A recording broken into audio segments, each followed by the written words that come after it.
Pemerintah daerah Kabupaten Lombok Timur gelar rapat koordinasi panitia Des Pilkada dan persiapan penertiban alat peraga kampanye. Langkah ini menjadi bagian dari komitmen pemerintah daerah untuk mensukseskan gelaran Pilkada Lombok Timur.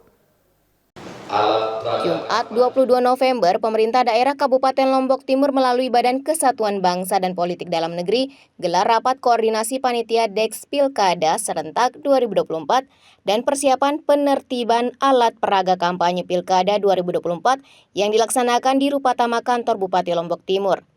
Rapat koordinasi ini dipimpin langsung oleh penjabat bupati yang dihadiri oleh penjabat sekretaris daerah, Forkopimda, perwakilan OPD, komisioner KPU dan Bawaslu, serta camat se-Lombok Timur.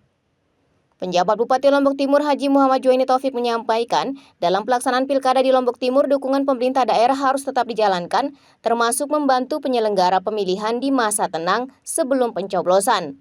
Pada tahapan masa tenang ini, penyelenggara akan mendistribusikan logistik dan penertiban alat peraga kampanye. Dalam rakor ini, penjabat bupati meminta semua pihak untuk menyatukan persepsi agar proses penertiban APK yang dilaksanakan oleh petugas tidak dikenakan pelanggaran. Dalam pelaksanaan penertiban, semua sarpras yang dimiliki oleh pemerintah daerah wajib digunakan untuk menertibkan alat peraga kampanye yang dipasang di lokasi yang sulit dijangkau oleh petugas. Dalam mendukung penyelenggara pemilihan mulai dari kecamatan hingga tingkat TPS, semua sarpras yang dimiliki oleh pemerintah seperti bangku dan meja sekolah bisa digunakan untuk mensukseskan pilkada di Lombok Timur. Untuk memastikan dukungan kepada penyelenggara pemilu, berinisiatif menggelar rakor Des Pilkada. Di Des Pilkada ini tentu semua terlibat. Di tingkat kabupaten ada Forkompimda, di tingkat bawah ada Forkompinjam dan OPD-OPD terkait. Tadi saya sampaikan pentingnya dukungan Pemda dalam penyelenggaraan pemilu mulai setelah Minggu Tenang. Minggu Tenang ini kan penyelenggara akan mengantar logistik ke tingkat PPK PPS, bahkan nanti dilanjutkan ke TPS. Yang kedua, namanya Minggu Tenang, harus semua sudah ditenangkan dari semua atribut-atribut atau APK.